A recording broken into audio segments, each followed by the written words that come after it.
जाने सोने की लंका जल क्यों रही है।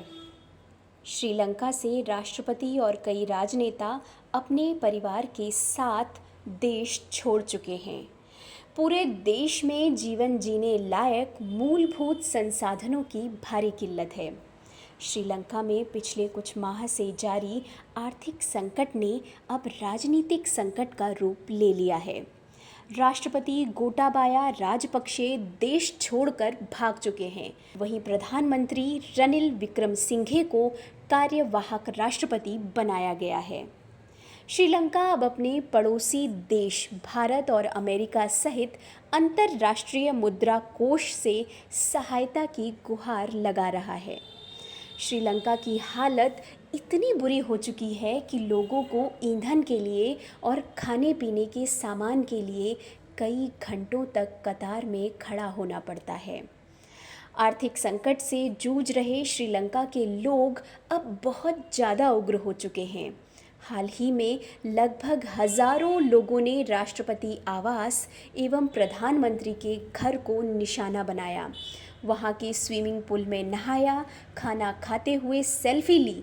इन तस्वीरों को पूरी दुनिया ने देखा। मई के महीने में प्रधानमंत्री का पदभार संभालने वाले रानिल विक्रमसिंघे ने कहा था कि श्रीलंका की अर्थव्यवस्था पूरी तरह कर्ज के बोझ में दब गई है। आर्थिक संकट से गुजर रहा है श्रीलंका। साल 1948 में ब्रिटेन से स्वतंत्रता के बाद श्रीलंका अपने सबसे बदतर आर्थिक संकट से गुजर रहा है। विदेशी मुद्रा कोष के गंभीर संकट से उबरने हेतु हर साल 50 बिलियन डॉलर 10 वर्षों तक के लिए चाहिए, जिससे वो अपना कर्ज दे पाए और अर्थव्यवस्था पटरी पर आ सके। इसके लिए जल्द से जल्द उसे कम से कम 4 अरब डॉलर की आवश्यकता है। भारत और IMF से इसके लिए बातचीत हो रही है। नई सरकार का गठन।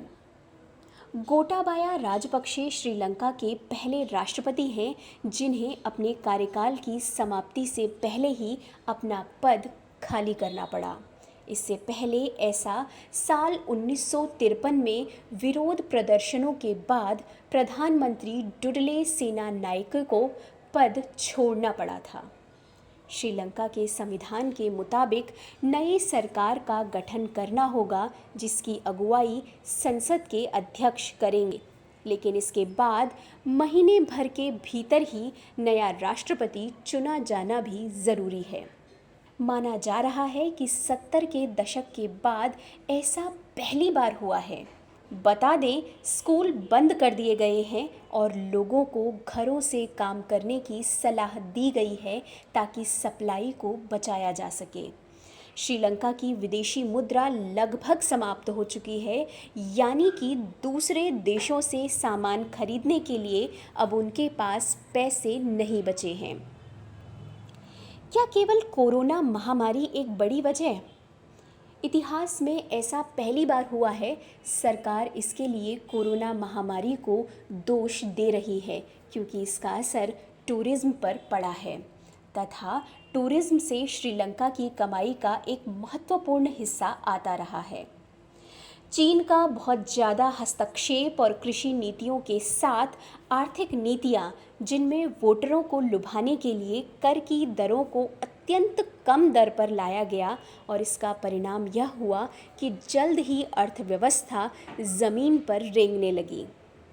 साल 1909 के गृह युद्ध के बाद श्रीलंका का जोर घरेलू बाजार में सामानों की आपूर्ति पर रहा।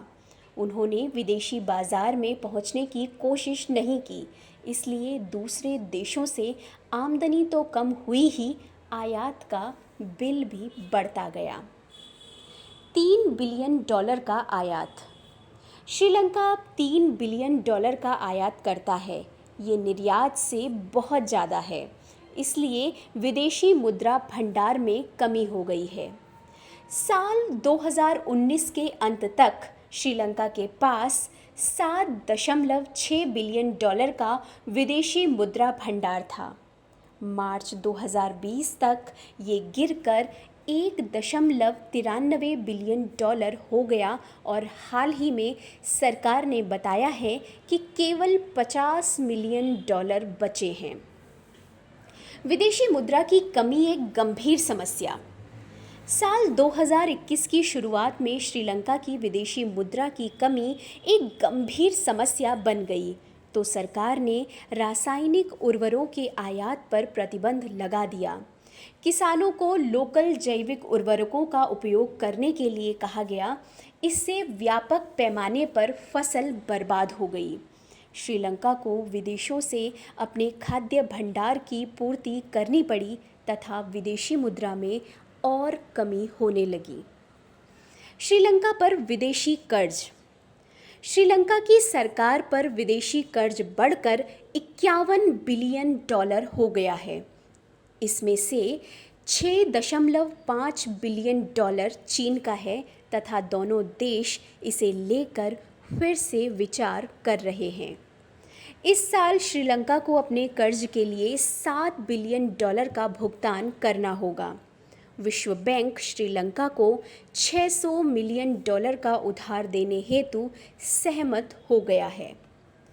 भारत ने $1.9 बिलियन का वादा किया है तथा वे आयात के लिए अतिरिक्त $1.5 बिलियन उधार दे सकता है। प्रमुख औद्योगिक देशों के समूह G7 जिसमें Canada, France, Germany, Italy, Japan, Britain और अमेरिका शामिल हैं, उन्होंने कहा है कि वे ऋण से राहत में श्रीलंका की सहायता करेंगे। इस वीडियो के बारे में अपने सुझाव और फीडबैक कमेंट सेक्शन में देना न भूलें।